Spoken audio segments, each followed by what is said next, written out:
이 땅을 살아가는 많은 사람들, 현대를 살아가는 현대인들은 하루하루 살아가며 불안과 걱정 가운데 살아가고 있습니다. 왜냐하면 내일을 예측할 수 없을 뿐만 아니라 이 세상이 하루가 다르게 변화무쌍하게 변화되어져 가기 때문입니다. 그래서 많은 현대인들이 불안과 초조함 가운데 노출되어 살아가고 있습니다. 그래서 잠 못 이루는 밤으로 인해 불면증으로 수면제 없이는 잠을 이루지 못하는 사람들이 많습니다. 뿐만 아니라 수시로 찾아오는 공허함과 두려움, 걱정들을 없애기 위해 향락과 또한 손에 대지 말아야 할 것들을 댐으로 인해 인생의 나락으로 빠져버리는 경우들이 참 많음을 우리는 우리 주변을 통해 또한 미디어를 통해 발견할 수가 있습니다. 그런데 여러분, 하나님은, 우리 아버지 되신 하나님은 그러한 모습을 어떻게 바라보실까요? 아마도 안타까운 마음으로, 무엇보다도 가슴 아프게 그러한 현대를 살아가고 있는 현대인들을 바라보며 아파하지 않으실까 생각이 되어집니다. 자, 그렇다면 이 시대를 살아가고 있는 믿음의 사람, 이 자리에 있는 저와 여러분들이 이러한 시대 가운데 믿음을 잃지 않고 믿음 가운데 하나님이 주는 약속을 바라보며 살아가기 위해서는 어떻게 해야 할까요? 오늘 우리가 함께 읽은 창세기 24장은 중요한 한 가지의 사건이 기록되어 있습니다. 그것은 어떠한 사건이냐 하면 바로 아브라함의 아내이자 이삭의 어머니인 사레가 하나님의 부르심을 받은 사건입니다. 여러분 한번 생각해 보십시오. 아무리 아브라함이 부유하고 잘 사는 사람이라 하여 수많은 하인들과 300명이 넘는 군사들을 거느리고 수많은 양과 소와 재물을 가지고 있다 할지라도 아브라함의 장막을 여러분 한번 생각해 보십시오. 얼마나 적막함이 맴돌까요? 그래도 아내가 있기에, 엄마가 있기에 두 남자가 기댈 곳이 있었는데 이제 그 장막은 140 먹은 호레비와 40 먹은 노총각이 있을 뿐입니다. 자, 그렇다면 그 자리에 무엇이 가장 필요할까요? 말하지 않으셔도 여러분 속으로 다 생각하셨을 것입니다. 바로 여성이 있어야 합니다. 그런데 기억해야 할 것은 단지 기능적인 여성, 그 당시 여성들이 하였던 물을 길고 또한 밥을 지으며 가족들을 살피는 일 외에 하나님의 약속이 이 여인으로서, 여성으로서 성취되어질 주체적인 여성이 지금 이 가정에는 필요하다라는 것입니다. 24장 앞부분을 보면 아브라함은 이것을 미리 예견했던 것 같아요. 그래서 아브라함은 그와 그의 후손들을 위해 땅을 장만합니다. 바로 막벨라 굴이었습니다. 그런데 여러분 한번 생각해 보십시오. 하나님께서 아브라함에게 하신 약속들을 말입니다. 하나님은 분명 무뼈를 바라보게 하시며 그 무뼈과 같이 또한 바다의 모래와 같이 그의 자손을 번성하게 해주신다라고 아브라함에게 약속하셨고, 그가 살고 있었던 본토 아버지의 집을 떠나 지금 낯선 이방인의 땅 가나안 땅에 살아가고 있었습니다. 벌써 이곳에서 정착한 지도 수년이 흘렀지만 아브라함이 이것은 내 땅이다 라고 말할 수 있는 것은 겨우 이제 그의 아내 사레가 묻힐 땅밖에 그에게는 없었습니다. 여러분, 그런데 거기에 엎친 데 덮친 격으로 그의 아내까지도 이제 하나님의 부르심을 받았습니다. 도대체 하나님의 약속이 이루어지기는 하는 것일까요? 분명히 하나님께서는 이 아브라함을 통해 약속을 하여 주셨는데 아브라함의 약속이 현실을 바라보니 너무나도 그 약속과는 동떨어진 삶의 모습이었던 것입니다. 여러분, 우리의 삶을 한번 점검해 보았으면 좋겠습니다. 지금 우리 성도님들의 삶은 어떠하십니까? 분명히 2023년도에도 주신 말씀이 있었기에 그 말씀을 붙잡고 여기까지 달려왔는데 어제도 바쁜 일상으로 인해 또한 직장에서 상사와 또한 밑에 있는 직원들로 인해 치이고 또한 사업으로 인해 물질의 융통함이 되지 않아 여러분 골머리를 썩고 계시지 않으셨습니까? 또한 자녀들을 위해 기도하였지만 자녀들이 내 뜻대로 내 소원하는 대로 여러분 이루어지지 않는 답답한 모습을 보며 하나님 앞에 원망하고 불평하지는 않으셨습니까? 자, 이러한 현실 가운데 우리는 어떻게 우리에게 주신 말씀, 우리에게 주신 약속, 우리에게 주신 그 믿음을 붙잡고 살아갈 수 있을까요? 저는 오늘 말씀을 준비하면서 24장의 말씀을 쭉 묵상하면서 다시 한번 무릎을 탁 치게 되었습니다. 왜냐하면 왜 아브라함이 믿음의 사람이요 믿음의 조상인지를 다시 한번 깨달을 수 있었기 때문이었습니다. 여러분, 왜 아브라함이 믿음의 조상이 될 수 있었을까요?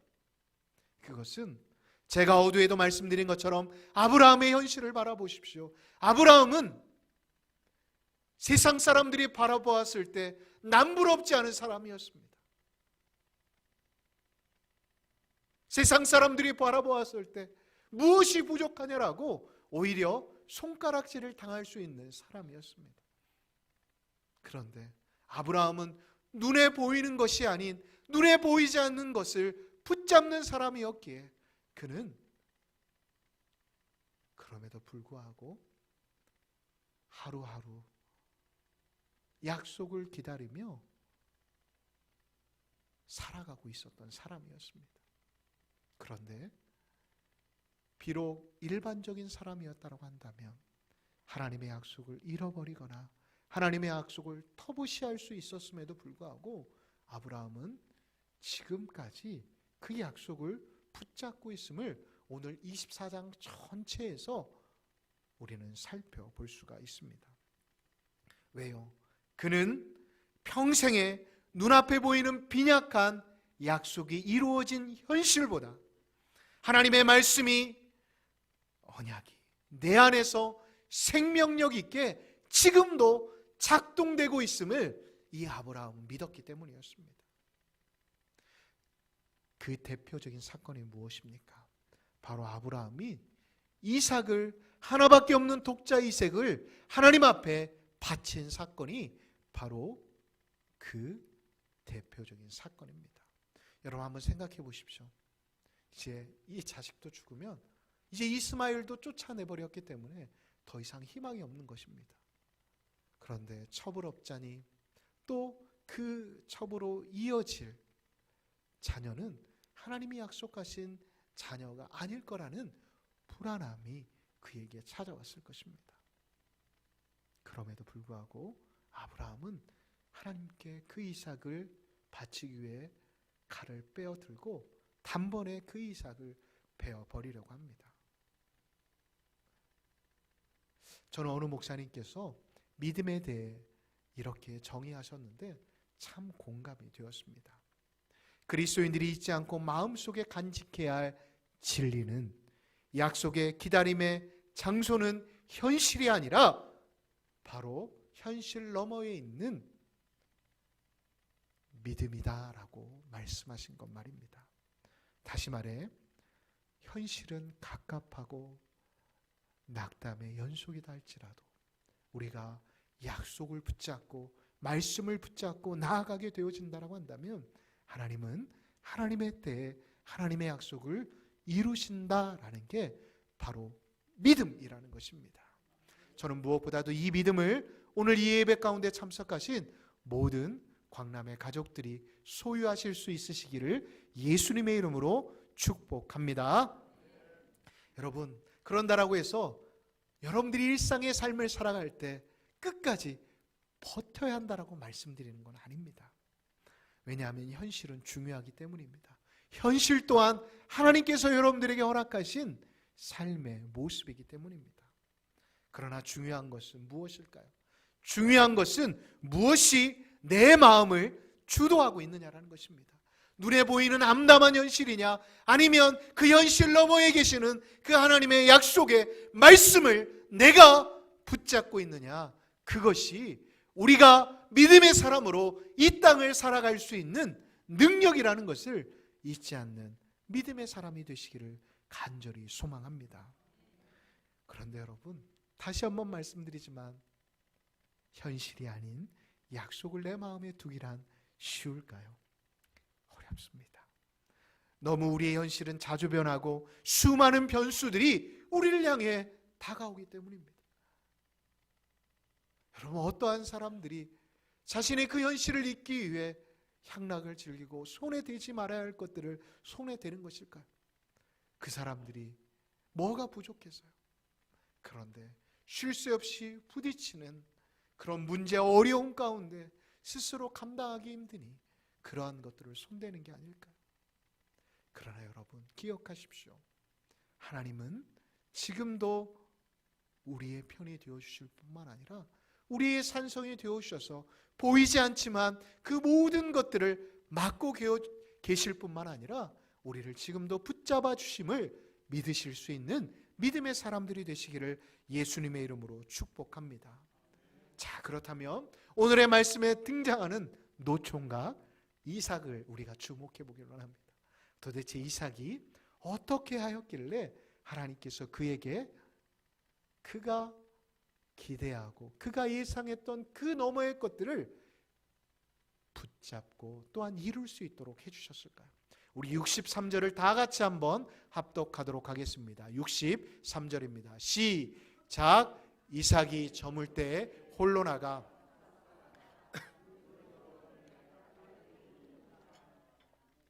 그는 어머니를 잃은 슬픔과 또한 주신 약속을 이루어 가야 할 어떻게 보면 부담감, 또한 이제 아버지는 노쇠하셨으니 이제 그 가문을 이끌어 가야 할 가장으로서의 그 무게로 인해 너무나도 힘이 들었던 것 같습니다.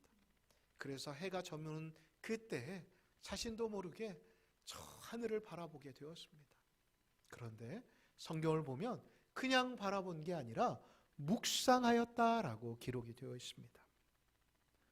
자, 왜 묵상하였다라고 기록하고 있을까요? 그것은 그 역시도 알았기 때문이었습니다. 비록 자신의 눈에 보이는 환경과 상황은 녹록치 않지만 그 너머에 하나님이 함께 하신다는 것을 믿었기 때문이었습니다. 우리가 찬양으로 고백했던 고백처럼 에베네셀의 하나님, 임마누엘의 하나님이 아브라함과 함께 하셨던 것처럼 자신과 함께 하실 거라는 믿음이 이 밑에서부터 올라왔기에 그는 절망 가운데 있었지만 하나님을 기억하고 하나님을 생각하였다라는 것을 우리는 오늘의 본문의 말씀을 통해 주목해 볼 필요가 있습니다. 우리에게 평안이 없고 불안을 느끼게 되어지는 주된 이유는 무엇일까요? 그것은 너무나도 바쁜 일상으로 인해 우리에게 주어진 가장으로서의 무게, 또한 직장과 사업장에서 오너로서의 짓눌리게 되어지는 그 삶의 무게로 인해 지금도 하나님이 나와 함께 하신다라는 사실을 수시로 잊어버리기 때문입니다. 여러분, 무엇보다도 오늘 예배에 참석하신 우리 광남의 가족들만큼은 언제나 하나님이 나와 함께 하신다라는 사실, 하나님이 나의 산성이 되어주시고 나의 보호자가 되어주신다는 사실을 잊지 않는 믿음의 사람들이 되시기를 예수님의 이름으로 축복합니다. 이 사실에 대해 빌립보서 2장 13절은 이렇게 말씀하고 계십니다. 너희 안에 행하시는 이는 누구시라고요? 하나님이시다 라고 빌립보 저자는 우리에게 말씀하고 있습니다. 여러분, 기억하십시오. 우리 안에 하나님은 계십니다. 그리고 그 성령님은 지금도 우리를 위해 중보하고 계시고 우리를 위해 일하고 계심을 잊지 않는 믿음의 사람들이 되시기를 간절히 소망합니다. 여러분 기억하십시오. 그러하기에 우리 믿음의 사람들은 우리의 삶의 자리 가운데 결코 우연이란 없습니다. 갑자기 생겨나는 행운도 없습니다.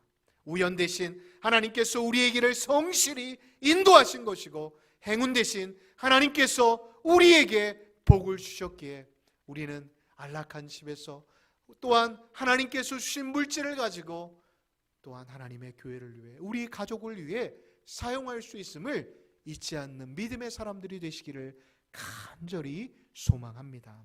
그렇습니다. 내가 광야 같은 거칠은 환경과 또한 나를 홀로 고독하게 하실 때에는, 그래서 세상 어디에도 내가 기댈 곳이 없다라고 생각되어질 때에도 하나님은 우리와 함께 하실 뿐만 아니라 우리를 위해 지금도 우리가 보이지 않는 그 모습으로 조금씩 일해가고 계심을 잊지 않는 믿음의 사람들이 되시기를 간절히 소망합니다. 자, 우리가 두 번째로 주목해 볼 사람은 아브라함입니다. 여러분 24장 4절을 보면 내 아들 며느리를 정해야겠다라는 결단을 하게 됩니다.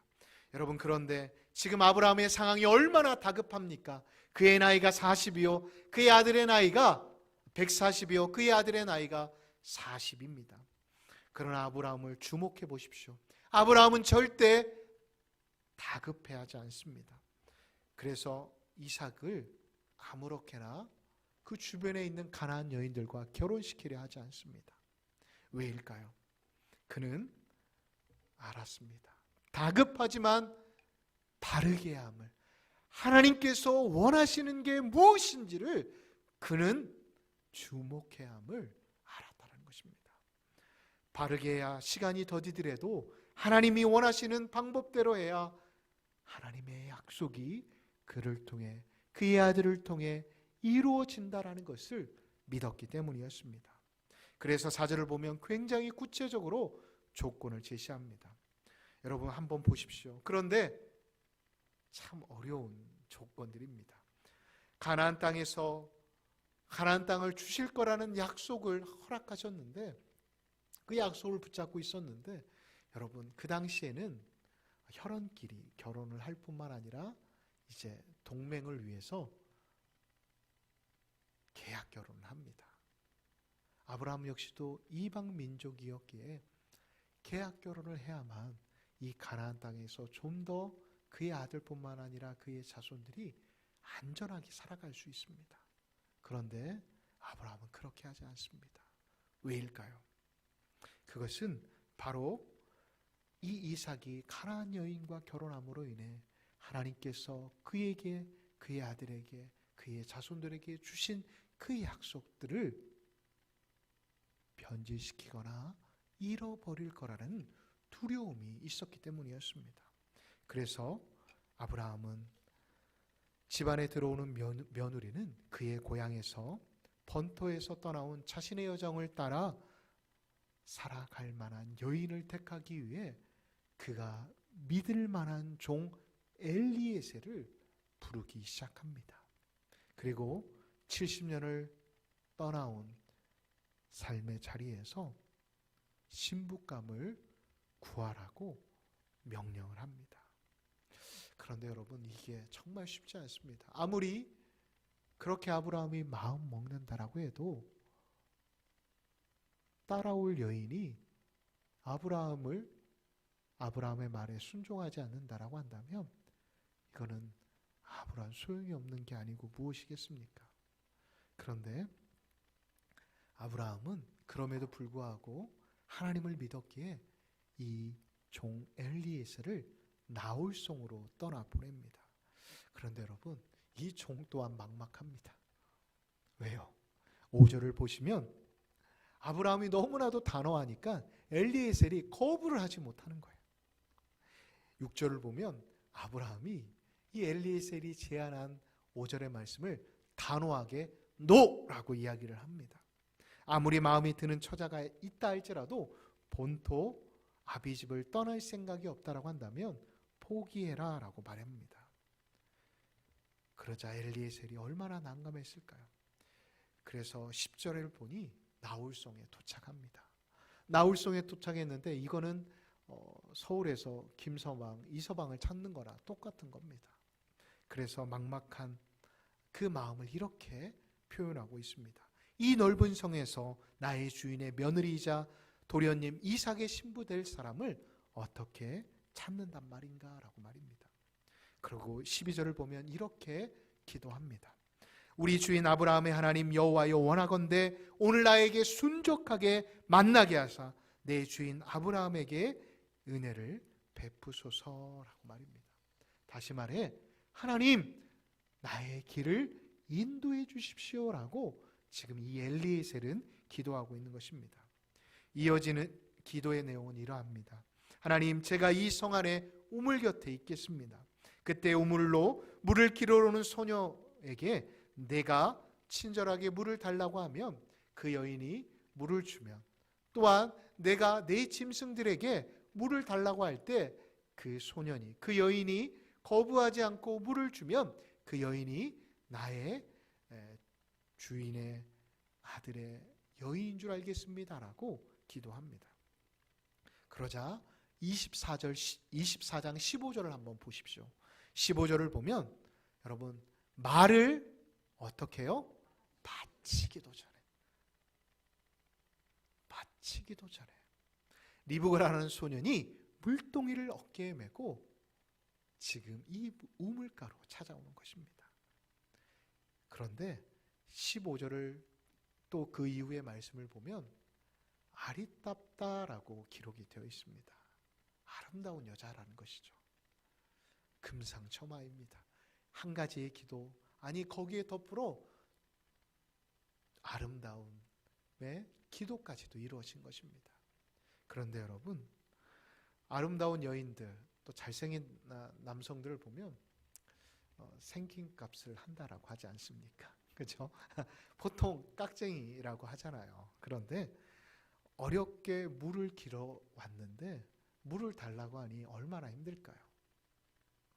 그 당시에 우물들을 살펴보면 지금처럼 두레박으로 뜨는 우물이 아니라 이스라엘의 우물은 땅을 깊이 파았다라고 합니다. 그래서 여성들이 이 고개를 숙이고 그 우물 터널로 들어가서 우물 터널에서 물을 길러서 나와서 물을 이렇게 집으로 가져갔다라고 합니다. 그러니 물을 달라고 하는 것은 신뢰였다라는 거예요. 그럼에도 불구하고 이 리브가라는 여인은 아낌없이 자신이 길어온 물을 주었을 뿐만 아니라 말하기도 전에 낙타와 짐승에게 물을 주었음을 성경은 기록하고 있습니다. 또한 24절을 보면 그녀를 따라 집으로 갔는데 그녀가 이렇게 소개하는 것입니다. 나는 밀가가 나홀에서 낳은 부두엘의 딸입니다 라고 말입니다. 아브라함이 부탁했던 그 여인, 오직 하나뿐인 그 여인을 만나게 된 것입니다. 그리고 그는 어떻게 하는 줄 아십니까? 48절을 한번 보겠습니다. 48절을 보면 내 주인 아브라함의 여호와께서 나를 바른 길로 인도하사라고 찬양하고 있습니다.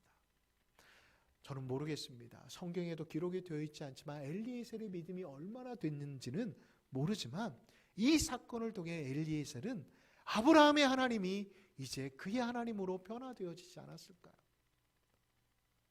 여러분, 우리 하나님 아버지는 이렇게 섬세하게, 이렇게 우리보다도 더 구체적으로 우리가 기도한 기도의 제목을 들어주시는 우리 하나님 되심을 믿으시기 바랍니다.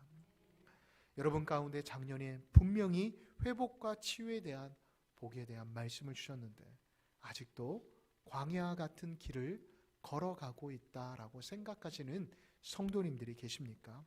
자녀들을 위해 기도하고 또한 자손들을 위해 기도하였는데 변화가 되지 않아 답답해하시는 분들이 계십니까? 하나님은 지금도 우리를 위해 일하고 계십니다. 단지 우리는 하나님이 어떻게 일하고 우리를 위해 무엇을 준비하고 계시는지를 모를 뿐입니다. 그렇기 때문에 여러분, 우리를 새롭게 하시고 우리를 더 온전하게 하시는 하나님을 기대하실 수 있는 우리 광남의 가족들이 되시기를 예수님의 이름으로 축복합니다. 여러분, 그 하나님에 대해 시편의 기자는 이렇게 고백했습니다. 시편 121편 4절입니다. 우리 다 같이 한번 합독합니다. 시작. 이스라엘을 지키시는 이는 졸지도 아니하시고.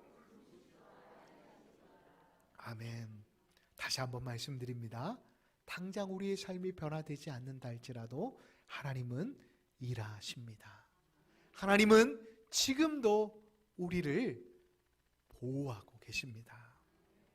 하나님이 내 삶의 주인이며 내 삶의 보호자 되심을 우리가 입으로 선포하고 믿게 되어질 때 하나님은 일하심을 믿으시기 바랍니다. 상황이 변하지 않을 거야. 아니, 빛에서 벗어나지 못할 거야. 절대 앞에 안 보여. 내 자녀 변화되지 않을 거야. 여러분, 그것은 하나님이 주는 마음이 아닙니다. 그것은 지금도 우리를 깊은 나락으로 빠뜨리려고 하는 사탄의 마음임을 잊지 마시고 항상 하나님이 나와 함께 하시며 임마누엘이 하나님이 나를 위해 일하고 계심을 신뢰하며 한 걸음 한 걸음 여러분들의 인생을 내디딜 수 있는 믿음의 사람들이 되시기 바랍니다. 이제 말씀을 정리합니다. 우리가 믿으면 하나님이 일하십니다. 눈에 아무런 변화가 보이지 않는다라고 해서 하나님은 무심하신 분이 아니시라는 것입니다. 뿐만 아니라 내가 어려운 일에 처하게 되어질 때, 내가 아버지 하고 부르짖을 때 하나님은 일하십니다. 뿐만 아니라 나의 삶에 주권을 내어드리고 하나님이 나를 위해 멋진 계획을 가지고 계신다라는 것을 믿고 나아가게 되면 이제 우리 가운데 있었던 걱정과 불안은 사라지고 이제 우리의 삶의 자리 가운데 하늘에서 내려오지는 평안이 있게 됨을 믿으시기 바랍니다. 사랑하는 광남의 성도 여러분, 정말 금년 안에 여러분들의 가정을 지켜주시고 또한 여러분들의 사랑하는 교회를 지켜주셔서 너무나도 감사합니다. 참 힘드신 줄 압니다. 특별히 가장으로서 여러분들이 아내를 위해서 또한 자녀들을 위해서 짊어지셨던 그 무거운 짐들 하나님께서 기억하실 줄 압니다. 뿐만 아니라 사업의 오너로서 또한 직장인으로서 또한 직원들을 생각하며 또한 위의 상사들과 또한 밑에 직원들을 또한 대하시면서 많이 힘드셨을 줄 압니다. 그럼에도 불구하고 여러분들이 지금 이 자리에 있을 수 있었던 것은 우리가 찬양으로 고백했던 것처럼 다 하나님의 은혜였음을 고백하실 수 있는 믿음의 사람들이 되시기를 간절히 소망합니다. 그 고백이, 그 감사함이 오늘 송구 영신 예배 때 하나님 앞에 드려졌으면 좋겠습니다.